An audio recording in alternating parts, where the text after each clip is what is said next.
Right now, someone is standing in a pair of high heels. Her feet are throbbing, and she is blaming some impossible beauty standard cooked up to make women suffer.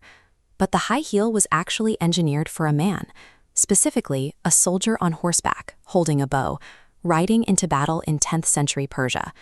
That rugged piece of equipment for mounted archers is the direct ancestor of the universal symbol of modern femininity. History suggests that objects have no inherent gender.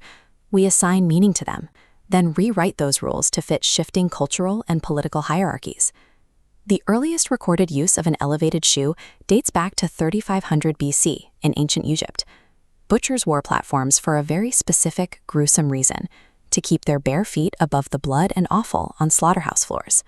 Thousands of years later in 10th century Persia, cavalry soldiers faced a different physical problem. When you are riding a horse at full gallop and trying to aim a bow, your body needs absolute stability. A flat-soled shoe is a liability in cavalry combat.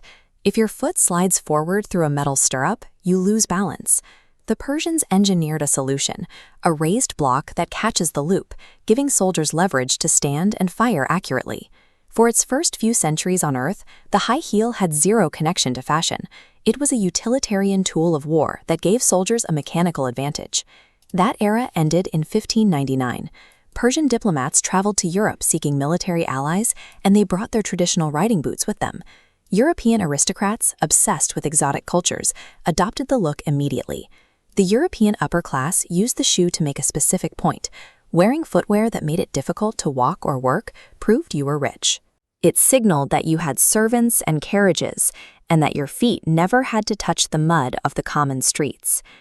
King Louis XIV of France took this further than anyone. Standing at about 5'4", he used 5-inch heels paired with towering wigs to project a visually imposing presence over his court. Louis then pulled off a political masterstroke. He dyed his heels using crushed cochineal insects imported from Mexico. The color was astronomically expensive, turning his footwear into the most exclusive visual club in Europe.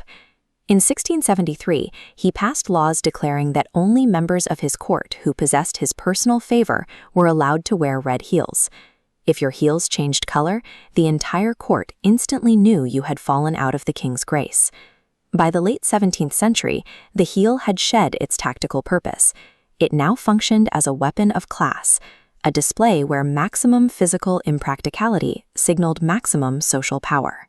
In the 1630s, upper-class women began adopting heels to appropriate masculine authority. In response, men demanded wider, blockier heels to maintain a distinct visual separation from the women's increasingly tapered designs. But the philosophical tides were shifting. The Enlightenment swept across Europe, promoting a strict intellectual divide that categorized men as naturally rational and women as inherently irrational. Because high heels were highly impractical and purely decorative, society placed them in the irrational category. Under these new rules, irrational things were better left to women. To be taken seriously as logical thinkers, men abandoned heels for flat, practical shoes.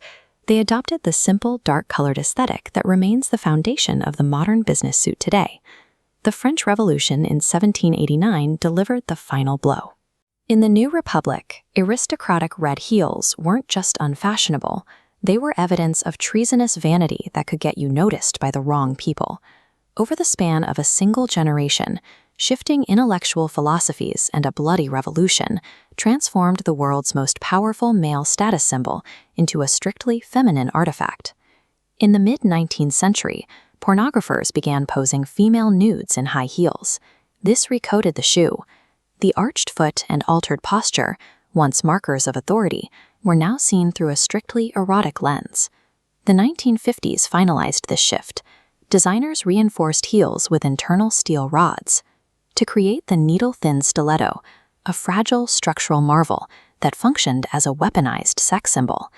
Yet American cowboys kept the original Persian design alive.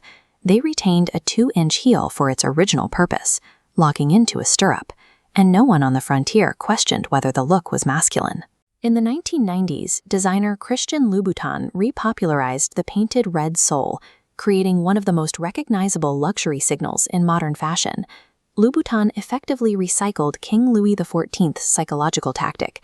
He used an expensive splash of red to advertise wealth and exclusivity, merely applying it to a different gender's foot.